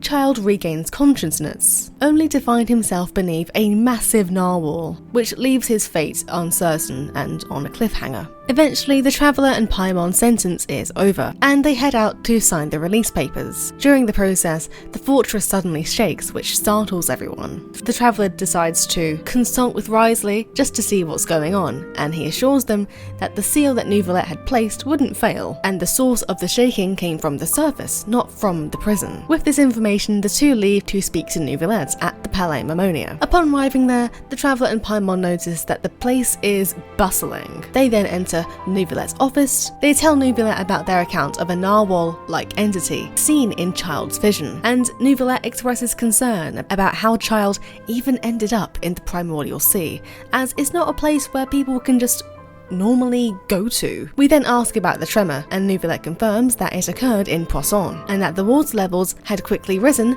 before quickly receding. He suspects that the water might be related to the primordial sea, and stays back to work on disaster prevention plans. The Traveller and Paimon then go to investigate Poisson in his stead. Upon arriving in Poisson, the Traveller and Paimon find the city is in chaos, and the Spina di Rosula members are rushing to aid the wounded people. They find Navia, and she explains that the water had flooded to the lower levels, dissolving anyone that touched it. The Traveller inquires about the missing Malus and Silver, but Navia is called away before she can answer. Eventually, Navia takes them to her father's grave, and she just completely breaks down, revealing that Malus and Silver had perished in Poisson while trying to rescue the others. And she is devastated that she could not fulfill their request of being buried by Callus's side when their time came. She then hands the Traveller a list of victims ruins. The Traveller and Paimon reassure her, hailing Malus and Silver as heroes. It's during this time that Arlecchino arrives to discuss the relief efforts which she arranged, and we find out that the Fatui has aided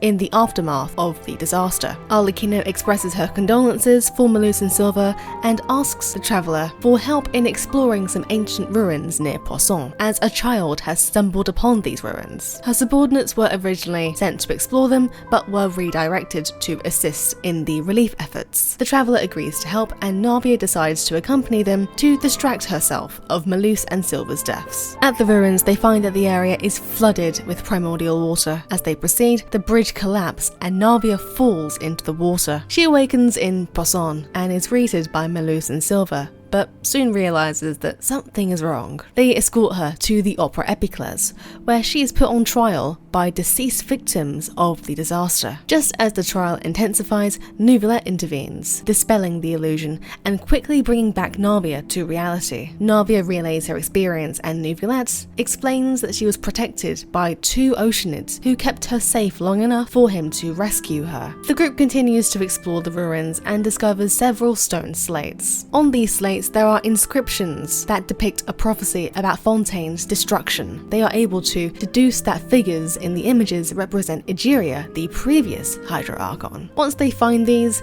they leave the ruins, and Navia departs to check on the Spina di Rosula, while Neuvillette goes to confront Farina about the prophecy. The Traveller and Paimon return to Fleuve Cendres, where they are treated to a large meal, and it's here that they meet Mona, who discusses the prophecy and agrees to contact her master for more information. The next day, the Traveller and Paimon visit Neuvillette, who is arguing with Farina. He explains that back at the ruins there was a missing stone slate from the prophecy, and he wants Farina to provide this information about the stone slate, but Farina denies knowing anything about her predecessor's secrets. Neuvillette is frustrated and suggests that the only way to uncover the truth is to put Farina on trial, even though he is reluctant to do so. The Traveller gathers their allies, including Navia, Linny, Lynette, Fremine, and Clorinde, to meet in Poisson and come up with a plan to force Farina to reveal her secrets. While the Traveller and Paimon are discussing their plan, they're interrupted by the mysterious Sage N. N warns them that even Archons have blind spots, which makes the Traveller think really hard. The next day, they receive news of a riot happening in the Opera Epiclese, which is where Farina was accused of ignoring the prophecy crisis. Fearing for her safety, the Traveller and Paimon head to Poisson to find her. At Poisson, they find Farina distressed about recent events. They take Farina into a house, and Farina feels that she can trust the Traveller enough for her to attempt to explain her investigation into the prophecy. But before she can reveal it, the house collapses, and they find themselves in the Opera Epiclese, revealing that this was Linny's elaborate setup for Farina's trial. Farina finds the idea of trialing her to be absurd, but she figures she has no other choice, and she agrees to the trial. The Traveller prosecutes Farina, accusing her of being a fraud. During this, they present evidence that convicts the audience of her guilt, which leads to Navia providing a sample of primordial seawater for Farina to touch. She's hesitant, but she does so in order to maintain her innocence. Neuvillette then calls for Siegwien to check up on her, who reveals that Farina shares the same symptoms as other Fontainians who get exposed to impure primordial seawater. The audience is convinced, and Neuvillette concludes the trial, and her verdict is guilty, leaving Farina in tears. The Hydra Archon is declared guilty to be punished by death according to the Oratrice Mécanique d'Analyse Cardinale, even though the trial just proved that Farina was guilty of not being the Hydra Archon. Everyone is confused, but suddenly Fremine appears with the missing stone slate. Neuvillette and the Traveller analyze it, and they uncover the truth about Egeria's actions, revealing that she turned Oceanids into human beings using the primordial sea, and this act was considered a sin by the heavenly principles. The prophecy foretells the return of the primordial sea to reclaim these transformed humans. The final slate shows that the people of Fontaine would put the Hydra Archon on trial, which had literally just occurred. Suddenly, a massive narwhal-like entity emerges, as well as Child, and Neuvillette and Child work together to push it back. Neuvillette realizes that this monster had roamed the primordial sea for ages and was responsible for the rising water levels. The Traveller then remembers N's words and realizes that there may be a way to fulfill the prophecy as well as saving everyone. However, the Oratrice prepares to carry out the death sentence to Furina. The traveller rushes to Furina and one of her tears lands on their hand, which sends Neuvillette and the traveller into different realms. Neuvillette encounters Focalors, who reveals that she split her divinity from her human body. This was to ensure that Furina would deceive the heavenly principles and save her people. Meanwhile, the traveller sees the truth about Furina. Furina possesses no divine powers, but was cursed to remain young forever as long as Focalors was still the Hydra Archon. And for 500 years, Furina has been forced to isolate herself and suppress her inner thoughts. Otherwise, she would risk bringing the prophecy to pass. Focalor executes herself and returns her gnosis to Neuvillette, who, having regained his authority as the Hydra sovereign, absolves all the sins of all Fontainians, rendering them immune to the Primordial Sea's effects. Neuvillette now has all his power and leads the traveller to the Primordial Sea to subdue the all-devouring narwhal. Before they can do anything else, Skirk appears, who is Child's master. She appears and seals the beast into an orb, hurling it and Child into a rift. Skirk reveals that the prophecy is in full swing, but the people of Fontaine are unaffected by it, due to Focalor's deception as well as Neuvillette's absolution. Fontaine begins to rebuild, which is aided by the Steambird, the Fatui, and many others. The Traveller and Paimon catch up with their allies and learn about Child's recovery, as well as the return of the Hydronosis to the Tsaritsa. They then go to Neuvillette, who shares the truth about the Hydronosis, revealing that it is what remains of the third Descender, and that Skirk recommended that he remove it as it is an item of misfortune. Neuvillette then reveals that the Traveller is the fourth Descender, and that the traveller should be fully prepared before heading to Natlan, the next nation that they should visit. Later on, the traveller and Paimon receive a commission from Catherine to locate a missing person from Vimara village in Sumeru. The case has baffled the villagers, since someone in the village has gone missing, but no one in the village knows the missing person's name, and can only provide a vague description of his appearance. Upon arriving to the village, the traveller and Paimon then begin to gather information. The missing person is described as a young man in his early 20s, who was known for his kindness and willingness to help around the village, and he was often seen accompanying the elderly and playing with orphans. The traveller and Paimon piece together this information that they're gathering through the locals, and they start to suspect that this person may only exist in the villagers' memories. Atosa, one of the villagers, leads them to a tree where she often sat with the missing person, and she recalls confiding in him for hours, noticing that it was always dusk during their conversations, and the sun was never moving. The traveller sees this odd detail as something that could be crucial to solving the mystery. Suddenly, a Pyro Abyss Mage attacks them, and after dealing with the threat, Atosa mentions that the Hilichurls around Vimara village have been unusually active and agitated lately. Soon after Atosa returns to the village, the traveller and Paimon meets Dainsleif, who is also investigating the Abyss Order's activities in this area. Dainsleif then tells us of the identity of the Visionary, his older brother, and was one of the 5 sinners of Conria. He explains that these 5 people were lured by the power of the Abyss, leading to the fall of their nation during the Cataclysm. Dainsleif also says that he's been investigating the Loom of Fate operation, and suspects that this project and the ley lines are connected, and decides to accompany the traveller in their search for the missing person, because the case may be related to the Abyss Order's activities. The next day, traveller notices Dainsleif behaving strangely,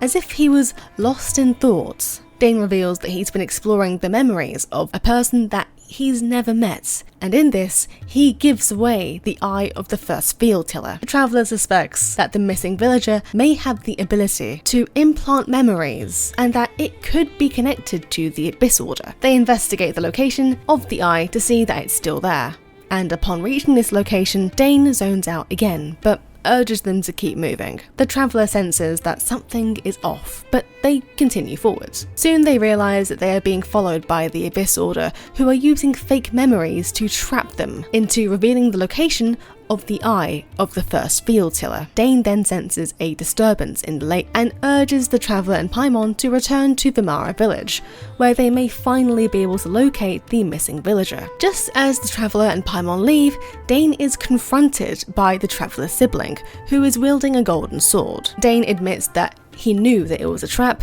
but he went along with it to meet their sibling. The sibling challenges Dain to a fight, since Dain must defeat them in order to talk to them. Meanwhile, outside of that situation, the Traveller and Paimon notice that the previously agitated hilichurls are now calm, unusually calm. When they return to the village, no one seems to remember the commission about the missing villager. The Traveller suspects flaws in the villager's memory, and encounters Atosa with a strange man, who then introduces himself to us as Caribert. Caribert asks them to follow him, and leads the Traveller into his consciousness, where he explains the origins of the Loom of Fates. He reveals that while his father told him he was the foundation of the loom, he was just a memory. The Loom of Fates was a device capable of creating and implanting memories, and when fully unlocked, could alter the world by creating its own ley lines. Caribert confesses that everything in Vamara village was his doing, in an attempt to live a life that he was denied of. Caribert warns the Traveller that the Loom of Fate has been completed, and reveals that Dain had hidden the eye